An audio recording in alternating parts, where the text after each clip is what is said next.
হাটশিঙিমাৰীত ধুবুৰী লোকসভা সমষ্টিৰ কংগ্ৰেছৰ প্ৰাৰ্থী ৰকিবুল হুছেইন তৃতীয় পৰ্যায়ৰ লোকসভা নিৰ্বাচনৰ ভোটগ্ৰহণ শেষ হোৱাৰ পিছতেই প্ৰথমবাৰৰ বাবে হাটশিঙিমাৰীত উপস্থিত হৈছেগৈ কংগ্ৰেছৰ প্ৰাৰ্থীগৰাকী।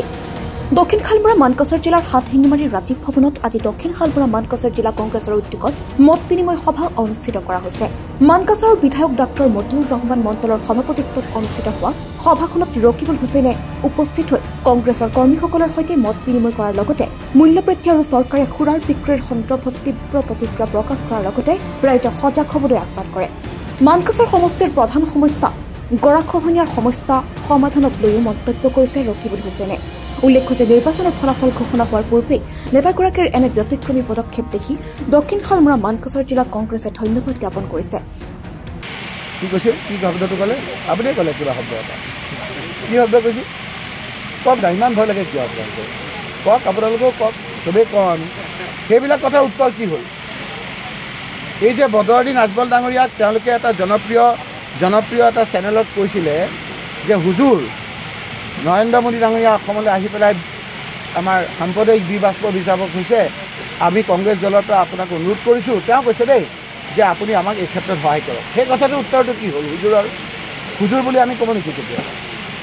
গতিকে তেওঁৰ জালত আমি ভৰি নিদিওঁ। তেওঁ তাত আহি পেলাই এটা কথা ক'ব, এইবিলাক কথা বতৰাই ধৰা পৰে যে তেওঁলোকৰ অকণমান বস্তুটো ঠিক হৈ থকা নাই। যি ধৰণৰ কথা বতৰা কৈ আছে, এই কথাবিলাক তেতিয়া কয় যেতিয়া অকণমান খোজবিলাক জিভাবিলাক অলপ মানে ঠিকমতে চলা নাই। গোটেই বাতাবৰণটো বেয়া হৈছে, তাত গৈ পেলাই গম পাইছে। ইউ পিত যিমান ছিট পাব লাগে তাত নাপাব পাৰে, বিহাৰত যিমান ছিট পাব লাগে তাত নাপাব পাৰে, মহাৰাষ্ট্ৰত নোপোৱাটো প্ৰায় খাটাং হৈছে, চাউথততো তেওঁলোকে নাপায়েই, অসমত আপোনালোকৰ ছিট কমি গৈছে। গতিকে তেওঁলোকৰ এই কথা বতৰাবিলাকৰ জিভাৰ অলপ কথা বতৰাবিলাক ঠিক হৈ থকা নাই। যোৱাকালি দেখা গৈছে হিমন্ত বিশ্ব শৰ্মাই উৰিষ্যাত গৈ কৈছে যে উৰিষ্যা দেশৰ ভিতৰত নম্বৰ 1 ৰাজ্য বনাব। আপোনালোকে টিভিত দি আছে, প্ৰধানমন্ত্ৰী গৈ পেলাই তেলেংগানাত কৈছে 1 নম্বৰ হ'ব লাগে। হোম মিনিষ্টাৰ আহি পেলাই কৈছে যে আমি এই ৱেষ্ট বেংগলক 1 নম্বৰ কৰিম। উৰিষ্যাত গৈ পেলাই কৈছে 1 নম্বৰ কৰিম, আৰু অসমত কৈছে 1 নম্বৰ কৰিম। ভাবিছে মানুহবিলাকে একো নুবুজে। এইবাৰ ভোটৰ বাকচত ঠিক বুজি উত্তৰ দিব। মৌলানা বদৰুদ্দিন আজমলে কৈছে যে যিদিনা ভোট গণনা হ'ব সেইদিনা এম্বুলেঞ্চ ৰেডি ৰাখিবলৈ কৈছে। ৰকিবুল হুছেইন নামঘৰত গৌৰৱ গগৈ আৰু ভূপেন বৰাৰ কাৰণে তেওঁ কওক দিয়ক, তেওঁৰ কথা মই উত্তৰ নিদিওঁ আৰু দিয়ক। তেওঁক আল্লাই হেকমত দিয়ক যাতে তেওঁ কথাৰে মুখেৰে ভাল ভাল কথা ওলায়। যোৱা কেইদিন ধৰি দেখা গৈছে AIUDF আৰু বিজেপিৰ মাজত এটা মানে ভোটৰ কি দেখা গৈছে? কংগ্ৰেছত যোগদান কৰাৰ কিবা এটা কংগ্ৰেছত যোগদান কৰাৰ চৰ্চা চলিছে। কোনে? AIUDFৰ পৰা কংগ্ৰেছত যোগদান কৰিব বুলি। AIUDFৰ পৰা কওকচোন ভালকৈ, প্ৰশ্নটো নুশুনিলে মই কেনেকৈ ক'ম? বিধায়কে কংগ্ৰেছত জইন কৰাৰ এটা চৰ্চা চলিছে, মানে এনেকুৱা সংবাদ মাধ্যমত। আকৌ আপুনি কৈছে তেওঁলোকে জিকিব বুলি কৈছে, কোনটো উত্তৰ দিব? এইমাত্ৰ ক'লে তেওঁলোকে জিকিব বুলি কৈছে, আকৌ এইমাত্ৰ ক'লে AIUDFৰ বিলাক কংগ্ৰেছলৈ আহিব খুজিছে। যিকোনো এটা সোধক।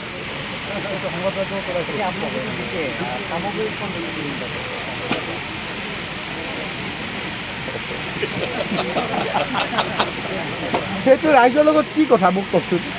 কংগ্ৰেছ পাৰ্টি হাইকমাণ্ডে এটা ছিষ্টেমত কাৰোবাক দিব, সেই কথাটো যে মোক আপুনি সুধিলে, মই কিবা এটা ক'লোঁ, কোনজন মানুহৰ কাৰণে এইটো? আজি আপোনালোকে এনেকুৱা কথা সুধিব লাগে যিটো ৰাইজৰ লগত জড়িত। মই কৈ আছোঁ যে মদটো বেছি খাবলৈ চৰকাৰে কৈছে, এবাৰো নুসুধে। মই কৈ আছোঁ বস্তুৰ দাম বাঢ়ি গৈছে, মোক এবাৰো নুসুধে। মই কৈছোঁ যে লাইটৰ বিলৰ জাল্লাত থাকিব নোৱাৰে, মোক এবাৰো নুসুধে। মোক সুধিছে এইবিলাক কথা। আপোনালোকক মোৰ এটা কাম হ'ব, মানসিক পৰিৱৰ্তন সকলোৰে, যাতে ৰাইজৰ লগত থকা কথাবিলাক মানুহে পাতে। মোৰ চামগুৰিত কোন উঠিব সেই কথাটো এই মানুহখিনিৰ কিবা কনচাৰ্ণ নেকি?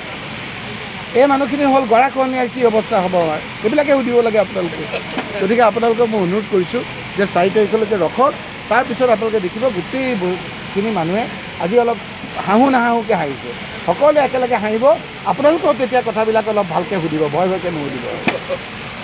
ঠিক আছে, থেংক ইউ। নগৈ আজি আমি এই মানকাছাৰ হাটশিঙিমাৰীলৈ আহিছোঁ আৰু আহি ৰাইজক ধন্যবাদ, কৃতজ্ঞতা আৰু শুক্ৰিয়া আদায় কৰিছোঁ। মূল উদ্দেশ্য এইটোৰ কাৰণে আজি আমি হাটশিঙিমাৰীলৈ আহি উপস্থিত হৈছোঁ। মই টিভিটো কৈছোঁ, এতিয়াও কৈছোঁ, ইলেকশ্যন হৈ গ'ল, কিতা কেহা আমি কৈছোঁ, বিভিন্নজনে কৈছে। কিছুমান বস্তু এতিয়া বাকচত বন্দী, ভগৱান আল্লাই কথাবিলাক জানে। বাকী আমি গণনাৰ কাৰণে ৰখিব লাগিব। এইকেইটা দিনত এইবিলাক মুখ ৰোচক কথা পাতাতকৈ মানুহৰ যিবিলাক সমস্যা সেইবিলাক আমি ক'ত পাতিম? আপুনি মোক আজি সুধিছে কিবা নাখাবাবি মই কৈছোঁ যে মদ খোৱাটো যে নতুন আইন কৰি পেলাই জোৰ জবৰ মদ খুৱাব গৈছে চৰকাৰে সেইটো আজিৰ তাৰিখত সকলোতকৈ গুৰুত্বপূৰ্ণ বিষয়বস্তু হ'ব লাগে এই যে বয় বস্তুৰ দামৰ কাৰণে যে মানুহবিলাক যে হাহাকাৰ হৈছে সেই কথাবিলাক হ'ব লাগে ঘৰলৈ গৈ যে মানুহে লাইটৰ বিলৰ প্ৰকোপত যে মানুহৰ ঘৰত যে থাকিব নোৱাৰা হৈছে সেই কথাবিলাক আলোচনা হ'ব লাগে আৰু সেইকাৰণে এইকেইটা দিন অন্ততঃ 4 তাৰিখলৈকে আমি অন্ততঃ ৰাইজৰ সমস্যাৰ কথা পাতি সেইবিলাক নিৰাকৰণৰ কাৰণে চৰকাৰে কি ব্যৱস্থা ল'লে এইকেইটা দিনৰ ভিতৰত 1000 কৈ 3000 কোটি টকা ধাৰ লৈ আমাক গোটেইটো জুৰুলা কৰিছে ৰাইজে বুজি নাপায় ধাৰ মানে কি ধাৰ মানে এইটোৱেই যে আজি এনেধৰণে ধাৰ লোৱাৰ ফলত জনপ্ৰিয় আমাৰ শ্ৰীলংকাৰ চৰকাৰৰ ৰাষ্ট্ৰপতি ঘৰত ৰাইজ সোমাই যাবলগীয়া হৈছিল কাৰণ 1 লিটাৰ গাখীৰৰ দাম 3000 টকা হৈ গৈছিল যাতে সেই ধৰণৰ অৱস্থা আমাৰ নহয় তাৰ কাৰণে চৰকাৰক বিৰোধী পক্ষ হিচাপে আমি যিটো দাবী জনাব লাগে এইকেইটা দিনত সেই কথাবিলাকে সকলোতকৈ গুৰুত্ব পাব লাগে সাংবাদিকসকলকো মই অনুৰোধ কৰিম যে আপোনালোকে নিৰ্বাচনলৈকে